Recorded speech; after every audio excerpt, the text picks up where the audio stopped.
Now, I know that this James Cook situation has been driving the vast majority of Bills Mafia crazy since he ended up posting on Instagram a couple of days ago where he suggested he wants $15 million per year, right? And I swear to you, this is probably one of the most polarizing topics I have seen across Bills Mafia in quite some time. Now, half of Bills Mafia is saying, oh my God, we have to pay this guy $15 million or he's going to walk. We can't have that. He is worth it. And then we have the other half of Bills Mafia trying to downplay his overall production, just trying to say, whatever, we don't need this guy. We'll go ahead and cut him. We'll find somebody else.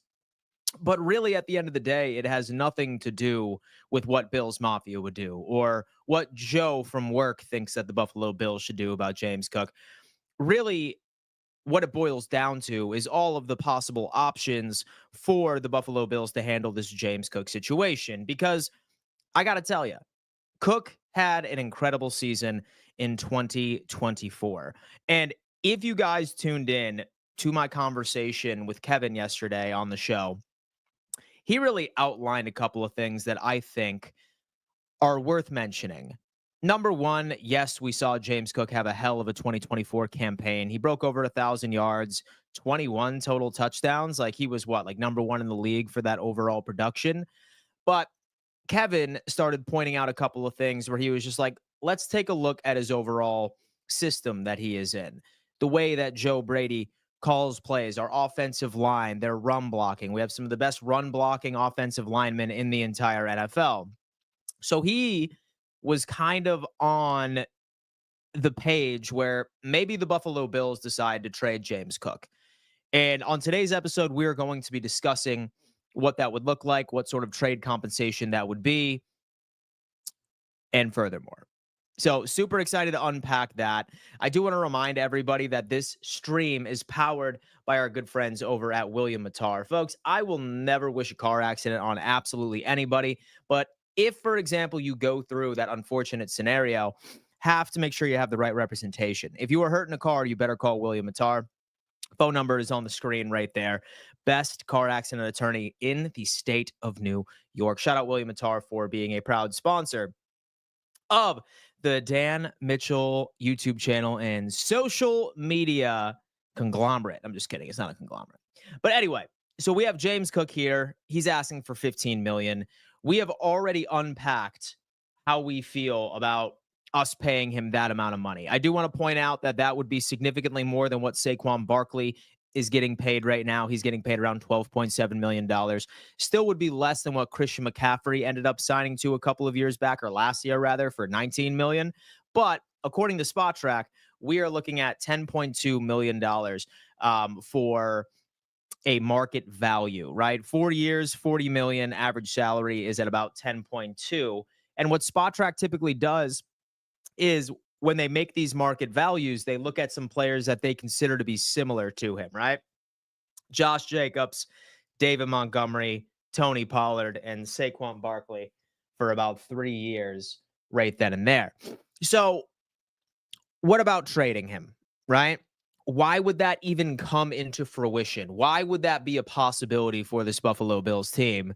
And what Kevin was explaining yesterday really made a hell of a lot of sense. He was just like, look, he said that they could go up to James Cook and they could offer him a contract for around 9 million per year or 10 million per year, guarantee the vast majority of it to make him happy. And say, for example, that's still not enough, then they can just say, all right, well, feel free to go on ahead and test the open market, see how much you would get paid right within the open market by itself. But then say that they couldn't find anything at all. Looking at James Cook's overall contract, we can go ahead and just go back to Jimbo over here. I'm going to go ahead and share the screen once again. Let's go ahead and take a look at this. James Cook, contract salaries. And you take a look at, all right, what if anything, we decide to cut James Cook and or trade him, right? Like we'd trade him if we couldn't find a trade partner or we couldn't find an agreement within a contract. If we were to trade James Cook, we would automatically save $5.2 million on a contract this year, where the Bills are standing right now, and this is obviously with the number that hasn't been updated across the NFL cap, um, we're sitting at about $14 million over. So if we were to find a trade partner for this guy, then we would automatically save about $5.2 million if that was the case. And folks, I'm not saying I want this to happen. All right. Just a forewarning, a disclaimer. I am not saying I want this to happen. I'm just saying that it could potentially be a possibility here. Um, so we see the cap implications. We see what it could help the Buffalo Bills out if, for example, he's dead set on 15 million. He won't take 10 or he won't take $9 or $10 million per year for like 3 years. What could the Buffalo Bills possibly get out of that? The Buffalo Bills could potentially end up getting a second round pick, a third round pick. I think it really just depends looking at some of the previous running back trades that we have seen for the past couple of years, right? Like what sort of compensation did those get? So I'm still in the camp. I'm not going to lie to you. I would like to retain James Cook, but I'll tell you what, I like that number of $10 million per year or 11 million at absolute most way better, right? Because of what a lot of Kev was saying last night and what a lot of people who are on the no, we don't need to bite on $15 million per year. There are quite a few players that are due extensions this offseason that should get an extension. One of which, obviously, Christian Benford. Dude finished second in DVOA in all of cornerbacks, right? He is a top corner in this NFL. Same thing with Bernard. Same thing with Josh Allen as well. He probably needs an extension this offseason, right? Because his guarantees run out in 2026. Why would we roll the dice and wait for Josh Allen to go out and potentially have another MVP season? And then look at that. He's 3x the amount of what he would have been if we were to pull the trigger already. A lot of guys. That and Gregory Rousseau, right? He is going to be playing on his 5th-year option next year, which is what, about like $16 million, $20 million per year. That's not going to help. So you know that he's due an extension. Maybe he's used for trade bait for like a massive edge rusher. I'm not even sure. It's all speculation at this point. But I think that if we can get James Cook at around $9 to $11 million per year, 3-year contract, I'm going to be feeling completely fine with that. But if they can't agree, if both parties can't agree, do not be surprised if that is something that Brandon Beane considers to ship off James Cook for a couple of extra draft possibilities, man. Let's talk about this. DW is in the chat. Running backs are a dime a dozen when you have a good offensive line. If we could trade Cook in a package for a defensive playmaker, you make that deal. I don't think that he would call for a player v player sort of trade. It would probably be more draft compensation. I would be hoping for a second round pick, maybe a third. And I feel like that this marriage right now, like right between James Cook and the Buffalo Bills, is mutually exclusive because James Cook thrives in this offense, right? He really does. He has one of the best offensive lines in football. He can do his thing. If he can accept like 9 million, 10 million, 11 million, what have you, then I'm fine and I'm willing to welcome him back. I really, really am. That and Ray Davis really didn't have a lot of production last year because he didn't have a lot of snaps. I don't know. He's like Josh. He never gives up. Andrew is coming in. And to me, Cook is a bust. He actually stepped up at the end of the season, and he always does these 2-step foot zigzags. Then at the end of the season, he finally just ran. I wouldn't say he was a bust at all. In fact, say that I had to credit like our offensive production. And keep in mind, like this Buffalo Bills offense was the best statistical offense in franchise history. So something to put into consideration there. I'd probably give about 30-40% of the reason why we were so successful because of James Cook, right? Like he was the predominant back, first, second round back, first, second down back, if you will. He's very talented. And I do think that an offensive line helps, but that's not always the full story. Like you need somebody that's athletic enough, that has the vision, that can find the openings on the offensive line as well. So I'm not going to say running backs are a dime a dozen by any stretch of the imagination, but it has to be for the right price. Dominus, I want sugar high powered passing attack offense back as our main philosophy anyway. So we put a fear into enemies' D's. We need studs. We lack studs, a difference maker on both O and D. So the thing is that like I'm not like necessarily big on the whole passing attack offense. I like when Josh Allen throws piss missiles 20 yards downfield. I really do. But like we've had that so many different times, right? But like when you look at how good this Buffalo Bills offense was last year, it was largely a like run first. Yes, I agree. We need a wide receiver that could stretch the field vertically. But for us to transition over into like a high flying pass attack next year in 2025, like that's fixing something that's not broken at all. Right. So I still want this run game to be a massive part of the offense going into 2025. That's my overall thought process. This contract cannot be more for 4 years, 32 million at max. Otherwise, trade him for a second or even a third. Coach Miller is on the trade James Cook if contract is a bit higher than he wants. Well, let me tell you what. The projected contract is 10.2 million average annual salary, 40 years, 40 million for 4. So if we were to drop that down to, I don't know, so $11 million per year, $12 million per year, but a 3-year deal, which would get about 36 million and maybe guarantee about 20 of it or something, then that would be something I think that I would feel pretty good about. So if James Cook's out, are we just relying on Davis? I'm sure that we'd probably go out there and like we would like reach out to a couple of free agents, right? Like there is a J.K. Dobbins that is available, and his market value is what, like 5 or 6 million at this point. There are several good running backs in the drafts. Like we would just do a bargain bin sort of thing, and I think Ray Davis would transition into RB1, and hopefully we ended up bringing back Ty Johnson, who's one of the best third down backs in the NFL, right? So like we would be able to survive. I still want James Cook, right? Like I'm a big James Cook fan, but like I said, it's not up to me. It's up to whether or not that the Buffalo Bills and the agent of James Cook are going to look at this and just be like, okay, what makes sense financially for a team that obviously has a lot of contracts that they need to iron out. If we lose Cook, Josh is going for 1K rushing yards this year. As much as I would love to say that, man, I think Josh's like running days are slowly but surely starting to fade, right? So you look at his rushing stats from the beginning of the season or so the beginning of his career right up until now.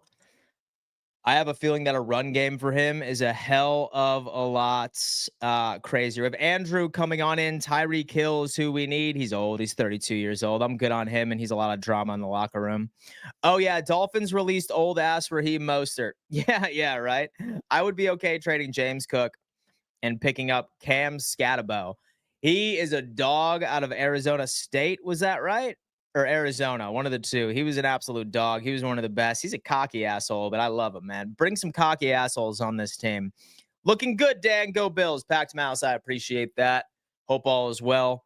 Hope all is well. Now, folks, say, for example, that you are watching the replay of this video.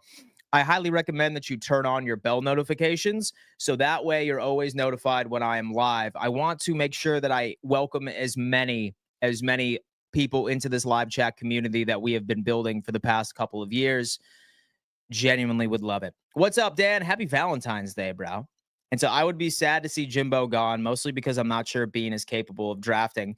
But if we added draft capital, I think we could replace the productivity. I definitely wouldn't say that Brandon Bean is incapable of drafting, right? Because, like, look at all the players that we're really nervous about that we need to extend this offseason, but we need to make difficult conversations or difficult decisions, right? Like, we have Benford, we have Bernard, we have Greg Rousseau, we have Josh Allen, who's due for an extension, we have James Cook, who's potentially due for an extension, and then a lot of other like younger players that are going to be due afterwards. And then plus with Khalil Shakir, he is also a player that all of us want to extend as fast as humanly possible, but financially we can't do it all this offseason. All of those were Brandon Bean draft picks, like all of them. Like all of our stars on this team were drafted by Brandon Bean. So I am not going to say that he's a bad drafter. Like he's been swinging and missing on the first round for a tad. Like maybe people can say Kyer Elam for sure. I agree with you. Y'all know my beef with Kyer Elam, right? Um, some of us are upset with the production of Dalton Kincaid for like 2 years. But and some of us are mad about Keon Coleman, but like I suppose. So it is what it is, right? I definitely think this year's draft class has a lot of good running backs. They definitely do. Jaden, I hope our offense can stay strong.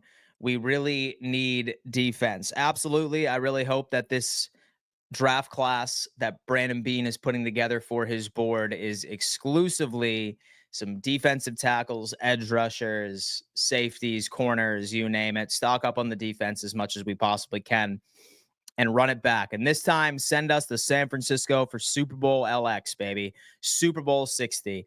What are your thoughts on Dylan Sampson, running back out of Tennessee? According to Draft Buzz, runs a 4.35 40, and his top comparison is James Cook. So I'll be completely honest with you, man. I have yet to look at that prospect. Right now on the channel, I am exclusively focusing on free agency until that is all said and done.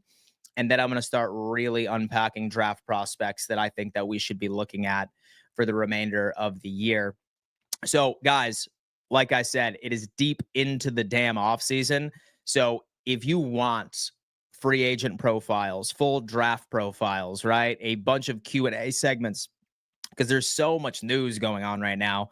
So many things this Buffalo Bills team needs to do, a lot of moving pieces. Definitely consider subscribing to the channel because I am going to be hell-bent on keeping you entertained, as I always do. This is a 24/7 sort of content house over here, baby. All right? So go on ahead, subscribe if you haven't had an opportunity of doing so far. Smash that like button as well, guys. We want to be able to get over 100 like buttons prior to us being finished. Deku is saying it wouldn't be a problem to pay Cook if we didn't already have shitty contracts. It's not even so much that, right? Every single NFL team has a shitty contract. Like, you name a random team out there and I will tell you what shitty contract that they have. I think what our problem is, and this is a good problem to have, a very good problem to have, is historically and collectively, like, we draft well, especially within the second and the seventh round, third and the seventh round. That's why we have so many players that are due for contract extensions like this offseason and the following. Like, we're all sitting here sweating. Oh my God. Like, how are we going to re-sign Benford, Bernard, and Gregory Rousseau, and Shakir, and extend Josh Allen and James Cook? That's a good problem to have, folks, because that tells you that you typically hit on the mid rounds of the draft.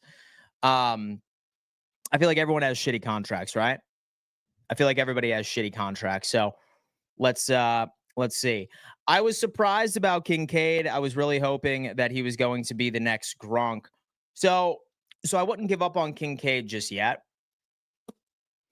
So while Josh Allen was an MVP last year and he has the hardware to prove it, well deserved if you ask me. He had a very hard time targeting Kincaid and Curtis Samuel, right? Like, so when it came into catchable passes for Josh Allen last year in 2024, he only threw 69% of all the attempts at Dalton Kincaid, 69% of the time. By far the worst rate out of this entire team, right? Next worst was Curtis Samuel at about 71% of the passes he threw to Curtis Samuel were catchable.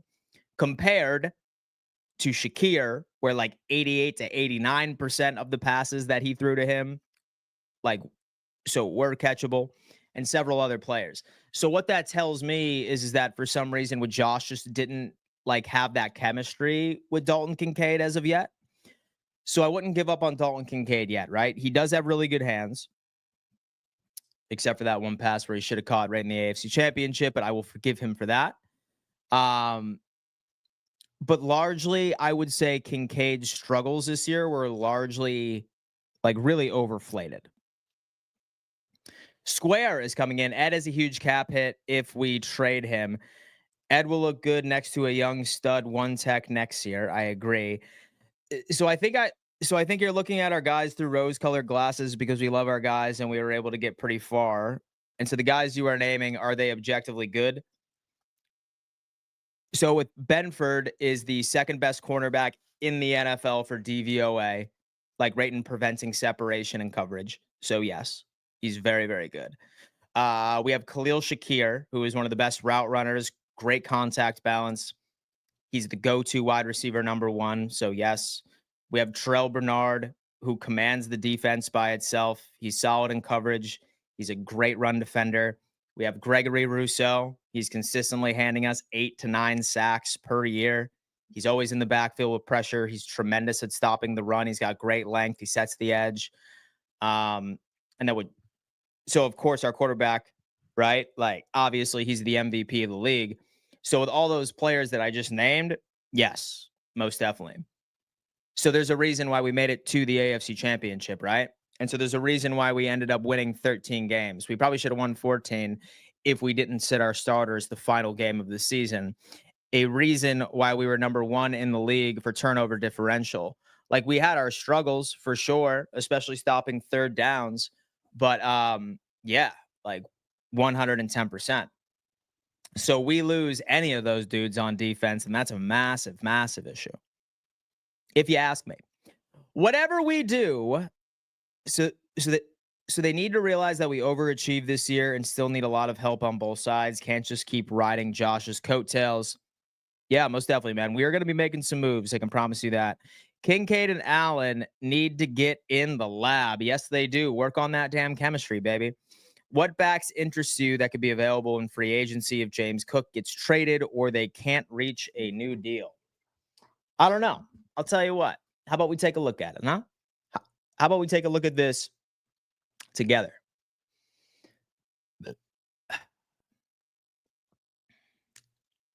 Let's take a look at this together. What would you be interested in? If, for example, we decided to move on from James Cook / trade him. So we have Aaron Jones, we have Najee Harris, we have A.J. Dillon, we have Williams right out of Denver. We have J.K. Dobbins as well, who had a hell of a season. He was actually a part of the comeback player of the year conversation. He's going for about $4.1 million a year. And that's just a 2-year contract with J.K. Dobbins. So that could be potentially intriguing. And same thing with Harris as well, who'd be about 27 years old. And he has had nothing but a shitty offensive line over in Pittsburgh, too. Keep that in mind. That would be about $9.2 million, 3 years, 27. As far as value, though, I'd probably go J.K. Dobbins, right? Because he would probably be just like way better depth. We think it'd probably be Ray Davis from the beginning, but he's 26 years old, and you really can't beat $4.1 million average annual salary. So that's probably who I would be looking for if it happened. And like I'm saying, I don't want anyone to think that I am hoping that James Cook is traded. Is what it is. Cook is a keeper. He's a weapon. We need out of the backfield. He produces consistently. We can't keep penny pinching at the RB slot. So we need Cook. He's essential to our team. We have Dr. Jekyll. He's coming in, man. He is providing the other half of Bills Mafia, saying, pay that man $15 million. That is what Dr. Jekyll thinks, folks. Interesting. Now, our roster looks kind of paper weak, but that's a little misleading. We make a few solid moves that were dominant instead of really good. I totally agree with you, Sean. Depth is a massive issue. Question, Dan. Would you be happy with simply having Ray Davis as RB1 and drafting someone in 2 months? Say that James Cook is traded, or say, for example, that like he like really causes a stir about his contract and like we're not going to give him $15 million and he's released and or traded. I'd probably end up going to free agency for like one of those bargain bin guys, ride with Ray Davis, but then also keep Ty Johnson for our 3rd round back. That's probably what I would do. But this is obviously just worst case scenario. Samson is good too. Very deep class, which is why I'm hesitant to throw Cook a big contract.